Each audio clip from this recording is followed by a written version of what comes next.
कंहिंखे ईंदा आहिनि, के माण्हू तारीफ़ुनि में लक्ष उतारे वेंदा आहिनि, के माण्हू कुर्सीअ कारण क़ौम कुहाए वेंदा आहिनि, के माण्हू क़ौम जे कारण पाण कुहाए वेंदा आहिनि। सो उहे माण्हू तमामु घटि आहिनि, पर सिंध में आङुरियुनि ते ॻण जहिड़ा आहिनि। पर आउं सम्झां थो त रोशन ब्रह्माणी साहिब बि उन्हनि माण्हुनि मां हिकु आहे जिन सदाईं क़ौम लाइ पतोड़ियो आहे, क़ौम लाइ विढ़िया आहिनि ऐं क़ौम लाइ सदाईं सुजाॻी रहिया। रोशन साहिबु जेको सदाईं माना रोशन ख़्यालु रहियो आहे, माना हुन कॾहिं बि अहिड़ी का शइ न कई आहे जंहिंसां को नुक़सानु थिए या अहिड़ी का शइ थिए। अथई जाम शोरे जी सांझ, सो जाम शोरे जी सांझ में इन आगन ते साईं रोशन ब्रह्माणी नंढड़ो आदिल उनजी सालगिरह में सभु गॾु वेठल आहियूं। उन मां महफ़िल रचाई सफ़ा अर्जेंट बेस ते, पर तमामु सुठो ऐं ज़रूरी हो। ब्रह्माणी साहब जी शख़्सियत खां असीं उते जबल जे ओटनि में बि वाक़ुफ़ु हुआसीं ऐं उते बि ॿुधंदा हुआसीं, मीडिया ते पढ़ंदा हुआसीं, अख़बारनि में रिसालनि में साईं जूं लिखड़ियूं। ऐं सची ॻाल्हि इहा दिली असांजी इहा ख़्वाहिश हूंदी, इहा सध हुई असांजी त काश जेकॾहिं असांखे ज़िंदगीअ में अहिड़नि माण्हुनि जी रिफ़ाक़त नसीबु थिए जिन वटां असीं कुझु सिखूं, कुझु पिरायूं। ऐं अजीब इत्तेफ़ाक़ थियो, कॾहिं तसवर बि कोन हो त को पंहिंजा ॻोठ गाम खां हिते अची करे राश इख़्तियार कंदा। नसीब जूं ॻाल्हियूं आहिनि जो असांखे हिते रहणो पियो ऐं अहिड़नि शख़्सनि सां असांखे सोबत इख़्तियार करण जो मौक़ो मिलियो आहे। ऐं आउं त इहा ॻाल्हि चवंदो आहियां त असांजे सिंधी क़ौम जूं ख़ुशनसीबियूं तमामु घणियूं आहिनि। उन्हनि में हिकिड़ी हीअ बदनसीबी बि आहे जो असां माण्हू हिक ॿिए मां पिरायूं घटि था, हिक ॿिए खे बर्दाश्त घटि कयूं था, गॾिजी हलण वारो असां में मादो घटि आहे। असां मां सभु को माण्हू पाण ॼाणी लीडर थियण जी कोशिशि में पोइ मुख़्तलिफ़ हिसनि में तक़सीम थी थो वञे। इहा हिकिड़ी असांजी अहिड़ी किरत आहे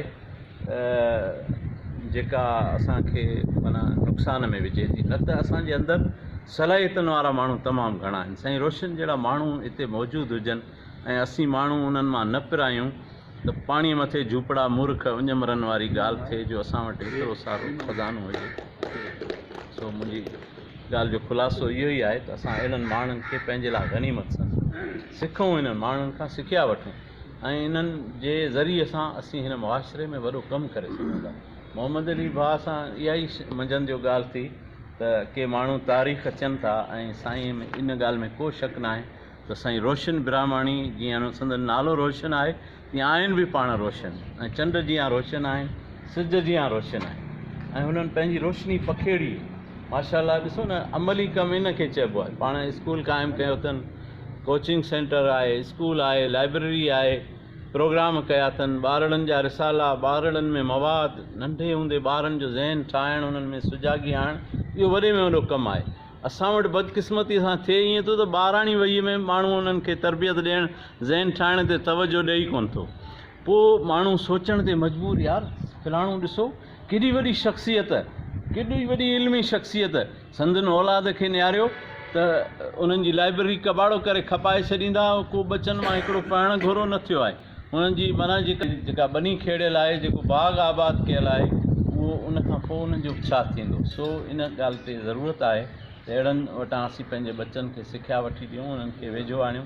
मूं गुज़िरियल साल नंढे पैमाने ते पंहिंजे नंढड़े आदिल जी सालगिरह पंहिंजे ई ग़रीब खाने ते साईं रोशन सां गॾु मल्हाई।